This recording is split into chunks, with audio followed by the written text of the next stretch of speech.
O relato da queda. Aí a gente falou um pouquinho sobre a criação do homem e da mulher, né? O homem deu nome a todos os animais, aí Deus fez o homem dormir, tirou sua costela, da costela formou a mulher. E homem e mulher se unindo se tornam uma só carne, né? Uma só carne é o casamento entre o homem e a mulher. E aí, depois disso que a gente leu, aí entra esse texto aqui de Gênesis 3. Ora, a serpente era o mais astuto de todos os animais selvagens que o Senhor Deus tinha feito. Ela perguntou à mulher: foi isso mesmo que Deus disse? Não comam de nenhum fruto das árvores do jardim? Então aqui nós vemos já, né, de cara, Satanás usando uma serpente para falar com Eva. E aqui Adão, não sei onde Adão estava aqui, provavelmente estava próximo, né, em algum lugar próximo. Mas a serpente foi em Eva. E aí a gente vai ver o porquê que ela foi em Eva e como ela começou essa conversa, né? Como que Satanás começou a enganar Eva. A primeira coisa que ele fez aqui foi sondar o que Eva sabia e disse assim, ó, e outra, já passa a transmissão de Deus, a ordem de Deus de uma forma distorcida, porque Deus, quando Deus dá ordem a Adão, a gente pode até voltar para ver a ordem, né? Tá lá embaixo, aqui no capítulo 2.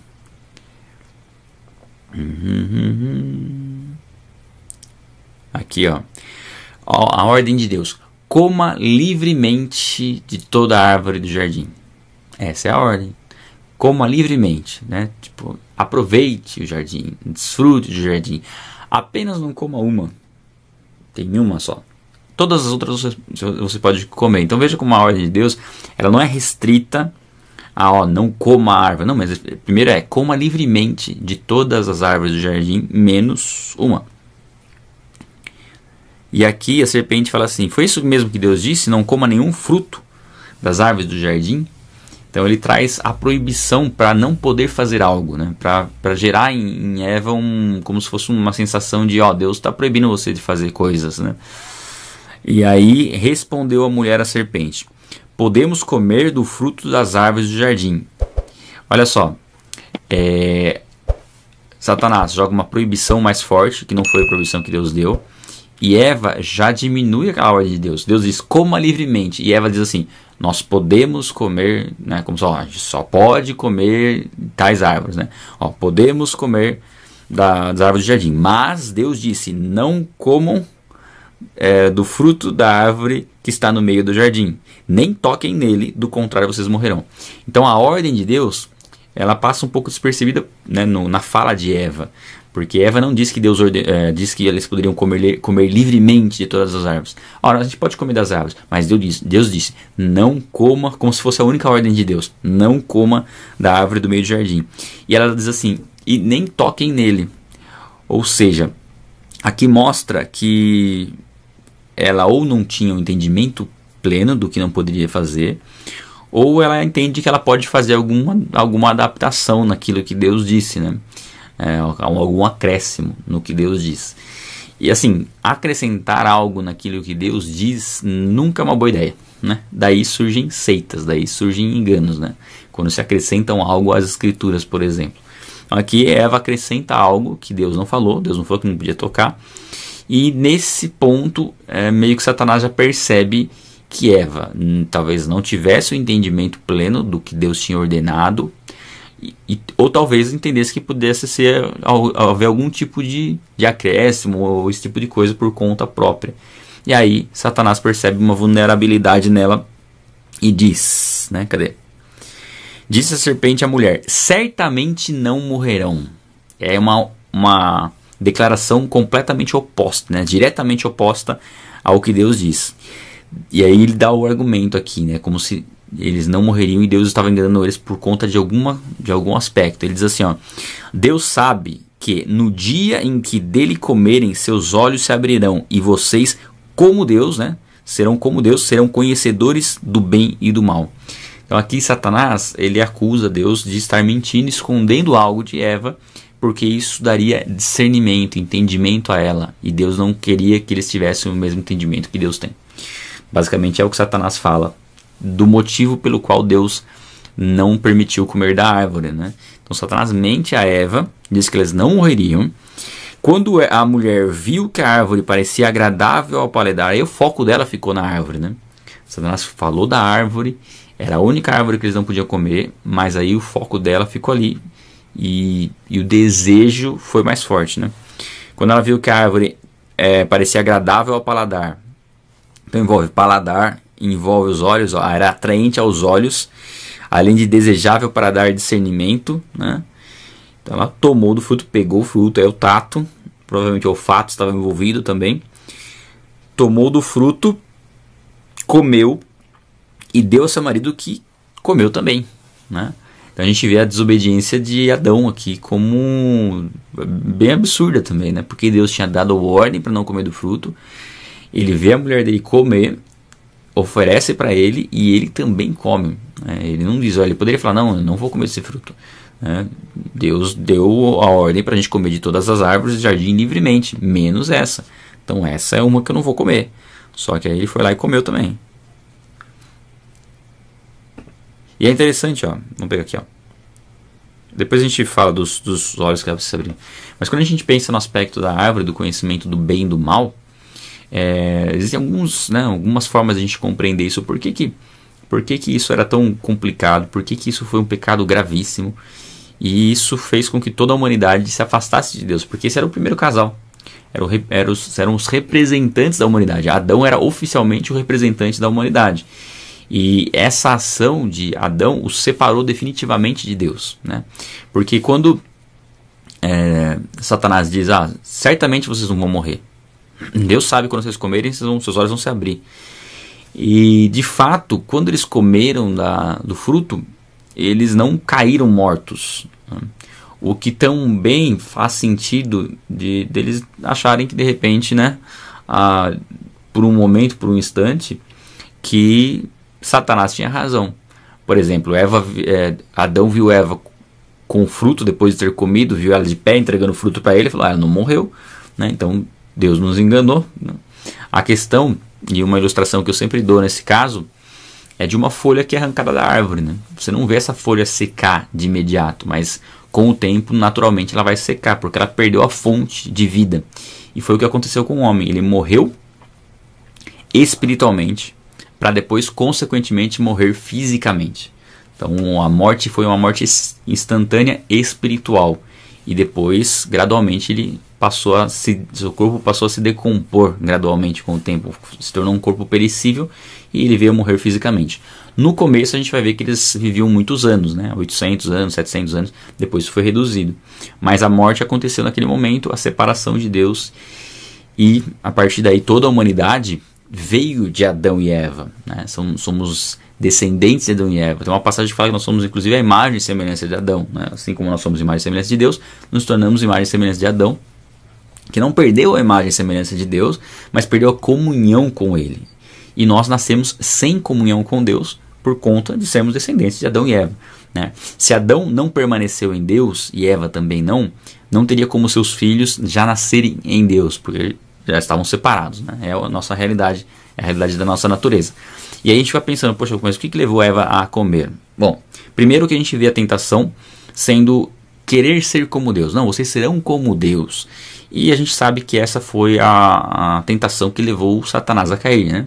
Que era um anjo que quis ser igual a Deus, quis ser como Deus. A gente vai entrar nisso quando a gente for ler Isaías, quando a gente for ler Ezequiel. Aquelas passagens são profecias duplas, tá?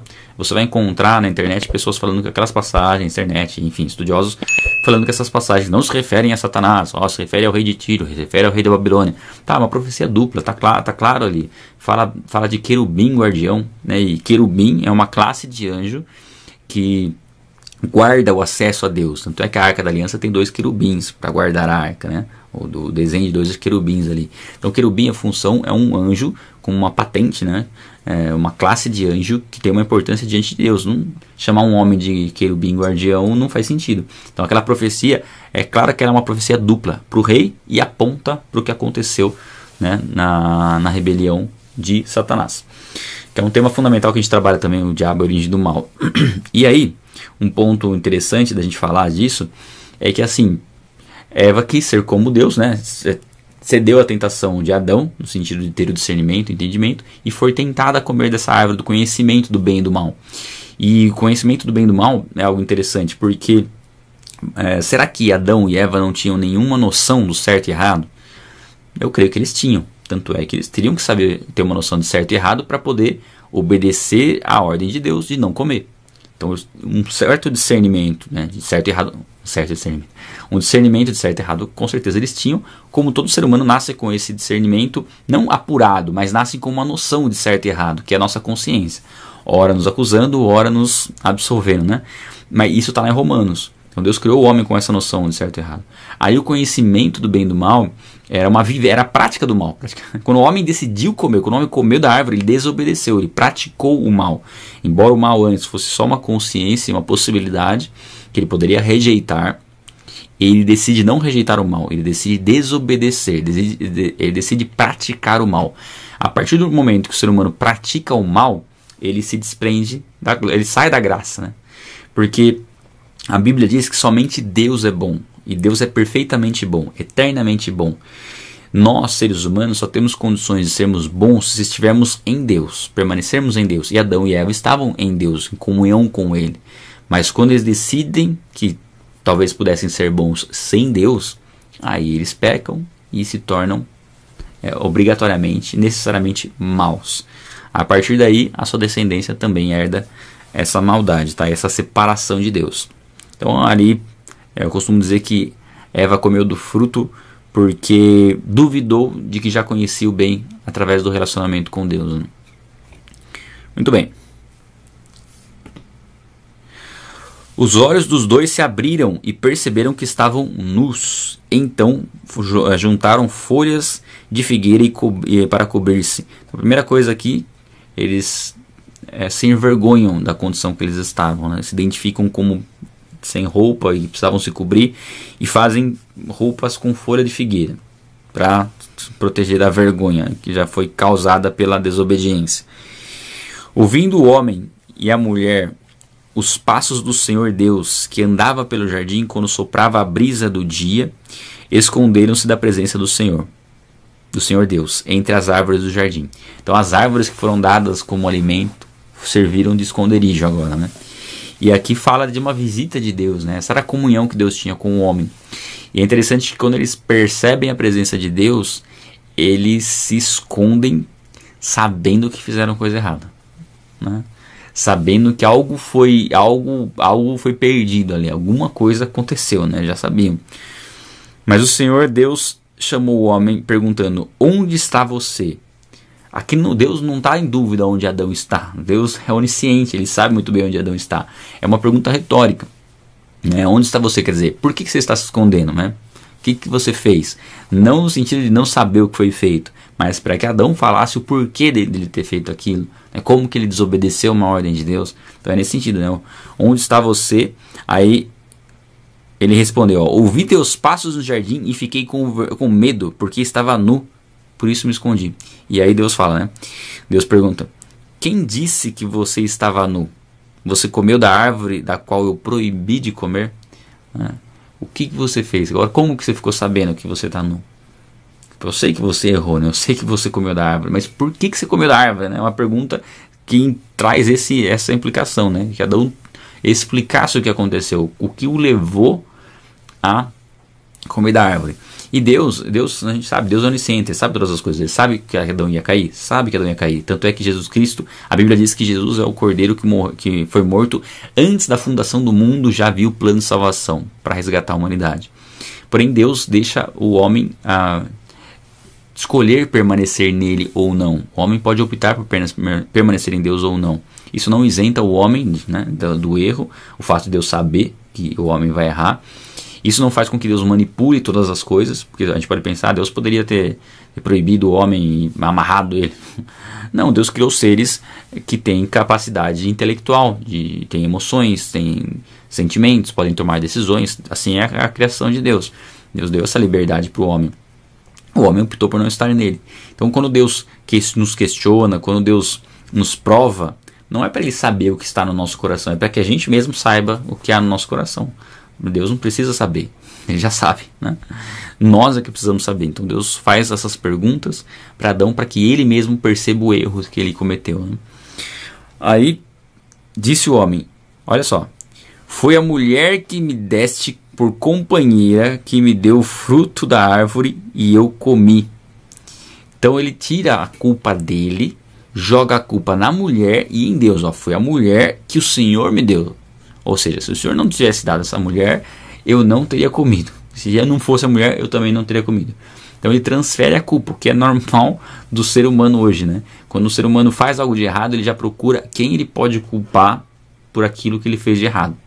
Dificilmente ele fala, não, eu errei porque eu eu me equivoquei, eu me precipitei. Não, eu errei porque tal pessoa fez tal coisa, porque não sei quem fez aquilo, né? Porque, enfim, bota a culpa em tudo, não assume a culpa, então transfere ela.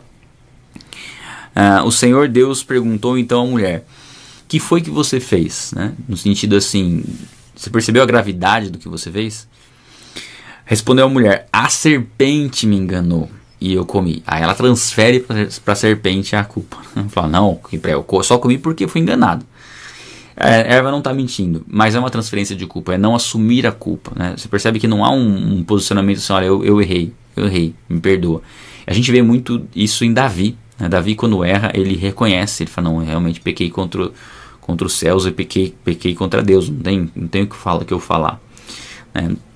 Aqui Adão não reconhece o pecado nesse momento, Eva também não reconhece, já vai jogando a culpa para os outros, e então Deus declarou a serpente. E aqui vem a maldição a partir daquele que foi, né, o primeiro a errar, né, o primeiro a cometer o pecado. O primeiro deles foi a serpente, e aí vem a declaração de Deus sobre a serpente como um animal, representando o que seria de Satanás, né, no diabo, ao longo dos anos, né? Uma vez que você fez isso, maldita é você entre todos os rebanhos domésticos, entre todos os animais selvagens. Sobre o seu ventre você rastejará e comerá pó todos os dias da sua vida. Alguns entendem que a cobra tinha perna, né? Eu entendo que não. Não faz sentido a cobra ter perna. Enfim, mas aqui mostra, é como se fosse uma tipificação, né, de se rastejar, né, de comer pó, como uma condenação que a gente sabe que Satanás já tem, né? Satanás já está condenado, ele está atuando e colocando em prática tudo aquilo pelo qual ele já foi condenado, e aí sim será condenado no juízo final, um pouco antes. No juízo final que Satanás vai no lago de fogo e enxofre. E aqui, ó, aqui eu vou grifar, porque isso aqui é uma profecia já. Ó, porém inimizade entre você e a sua descendência, entre o descendente dela. Volta. Porém, inimizade entre você e a mulher, entre a sua descendência e o descendente dela. Este ferirá a sua cabeça e você lhe ferirá o calcanhar. Então aqui já é uma profecia do que aconteceria. A serpente feriria o calcanhar do descendente da mulher, e aí isso já aponta para Jesus Cristo, e esse lhe feriria a cabeça, ou seja, Jesus seria ferido, mas o ferimento que ele traria à serpente seria fatal, né? Porque um ferimento no calcanhar é uma coisa, um ferimento na cabeça é outra. Então, através da morte de Cristo na cruz, ele pisou na cabeça do diabo, né? Aqui então nós temos a primeira profecia messiânica, e aí vem a maldição, né? Fala sobre a serpente, aí vem sobre a mulher, que é o 16. A mulher, ele declarou: multiplicarei grandemente o seu sofrimento na gravidez. Com sofrimento você dará luz. Seu desejo será para o seu marido e ele a dominará. Então aqui sobre a mulher vem as dores de parto, né? Que as mulheres conhecem, né? Os homens não conhecem, mas as mulheres acabariam sofrendo mais para ter os filhos. E aqui mostra que começaria a haver um conflito entre o homem e a mulher, de desejo ser para o marido a dominar, de haver essa inversão muitas vezes de papéis, porque quando Deus estabeleceu os papéis do homem e da mulher, colocou o homem como cabeça do lar, mas, né, a mulher como uma submissa, né, no sentido de estar debaixo da mesma missão também, e aí como que a Bíblia coloca isso lá, um pouco lá na frente, lá na carta de Pedro, e acho que, se não me engano, primeira Pedro ou segunda Pedro, Um dia a gente vai passar por lá também. Um dia. Fala da mulher ser submissa ao marido e o marido amar a mulher como Cristo amou a igreja. Então é uma função diferente, é um papel diferente dentro do relacionamento que faz com que o relacionamento se encaixe, né, perfeitamente. E aqui mostra que haveria um conflito nesse relacionamento, né, uma inversão muitas vezes de papéis que seria prejudicial no próprio relacionamento. O marido querendo muitas vezes dominar a esposa e não cuidar dela. Então começam a acontecer umas coisas meio nesse sentido. A mulher querendo assumir, né, como autoridade no lar, né, como cabeça do lar.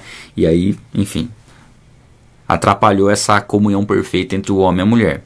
E ao homem declarou: visto que você deu ouvidos à mulher e comeu do fruto da árvore, da qual ordenei a você que não comesse, maldita é a terra por sua causa. Então, por conta de Adão, a terra é amaldiçoada também. E tem muitas consequências isso, né? Acho que é daí que surgiram os pernilongos, os borrachudos, que mais? As baratas. Tô brincando, tá? Só que não, né? Porque o pernilongo, enfim. Com sofrimento você se alimentará dela todos os dias da sua vida. Aqui fala de sofrimento para obter o alimento, né? Ela lhe dará espinhos e ervas daninhas. Então, não dava antes espinhos e ervas daninhas. Dá pra gente entender isso também, né? E o pernilongo está incluso aqui. E você terá que se alimentar-se das plantas do campo. Com o suor do seu rosto você comerá o seu pão, até que volte à terra, pois dela foi tirado. É interessante aqui que mostra que o trabalho, a gente falou que o trabalho não é maldição, porque o homem já tinha que cultivar o solo. Mas aqui é um trabalho desgastante, né? É um trabalho que seria um fardo para o homem poder obter seu alimento. Ou seja, ele teria que se empenhar, se desgastar para obter alimento, algo que não era dessa forma. E traz essa maldição sobre a terra. A Bíblia fala lá em Isaías, traz uma restauração do relacionamento do homem com o animal, porque aqui o relacionamento do homem com a terra e com os animais foi completamente distorcido. Os animais se tornaram hostis ao homem, né? Hoje em dia, se você for aí numa floresta, você tem que tomar cuidado. Se tiver um bicho lá, eles podem pegar você, né? Onça, leão, urso. Não no Brasil, porque o Brasil acho que não tem urso, né, gente? E nem girafa na Amazônia. Então, mas assim, mostra que houve uma quebra de comunhão, né, de domínio do homem. Aí passou a ser um relacionamento totalmente distorcido. E lá em Isaías mostra uma restauração desse relacionamento. Fala, né, que uma criança colocar a mão no ninho da cobra, né, e a vaca pastará junto com o leão. Então, ao meu ver, isso faz sentido, né? Faz sentido toda a criação, toda a terra ter recebido essa maldição por conta da desobediência.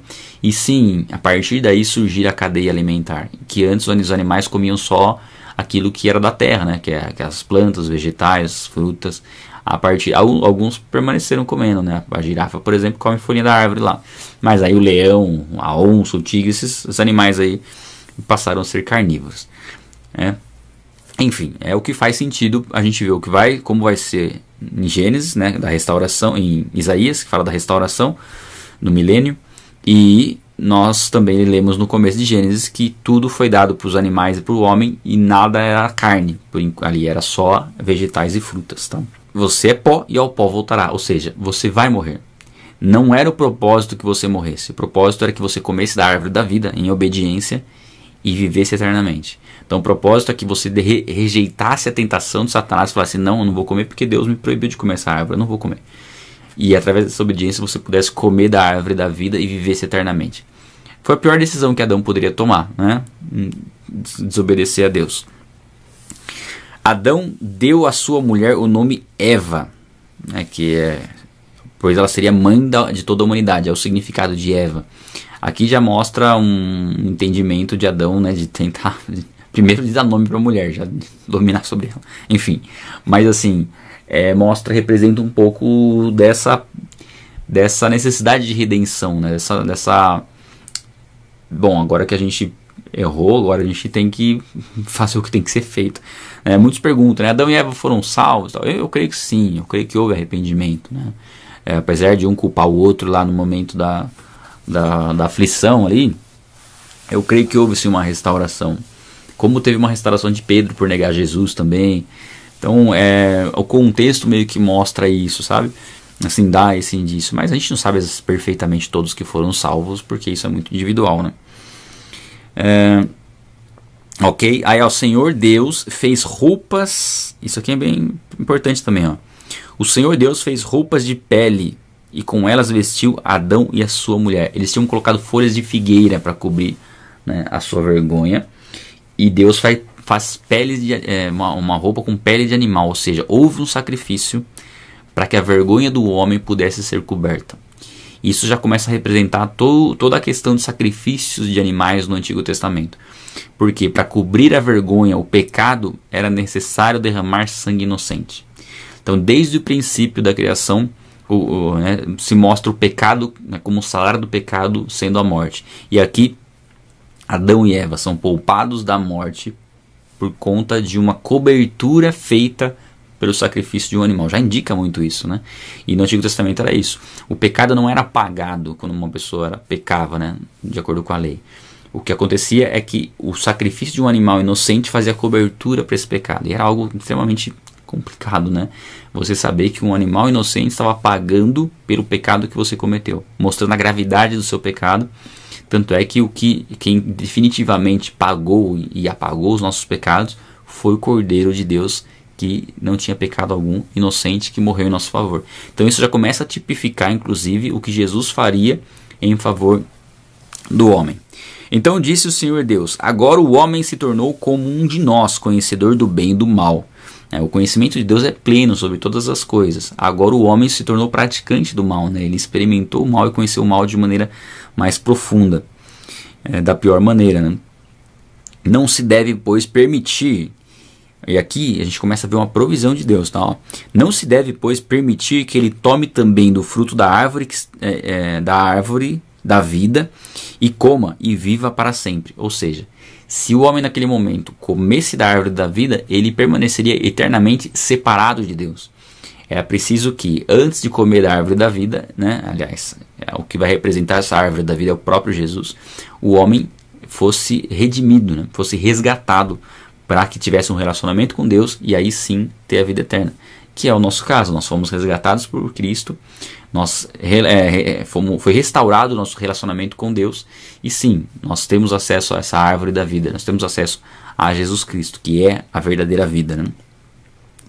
Por isso o Senhor Deus o mandou embora do jardim do Éden, para cultivar o solo do qual fora tirado. Depois de expulsar o homem, colocou a leste do jardim do Éden querubins, e aí mostra o querubim, né, como guardião, né, e uma espada flamejante que se movia, guardando o caminho para a árvore da vida. Então Deus impediu o homem de voltar ao Éden, enquanto não houvesse a redenção pelos seus pecados, proporcionada pela vinda do Messias. Daí começa uma longa saga da humanidade na esperança da vinda do Messias. E a gente percebe através desse capítulo que a salvação sempre foi através de Jesus. Sempre foi. Tudo apontou para Cristo. E agora o homem iria se desenvolver na terra e sempre esperando o Messias. Sempre com a promessa da vinda do Messias para resgatá-los do seu pecado. Infelizmente, quando o Messias veio, né, os judeus não o reconheceram. Mas isso nos deu a possibilidade de reconhecê-lo, né? Os seus não o receberam, mas os que o receberam deu-lhes o direito de se tornarem filhos de Deus. E nós recebemos a Cristo, entendemos Ele como o Messias prometido desde Gênesis.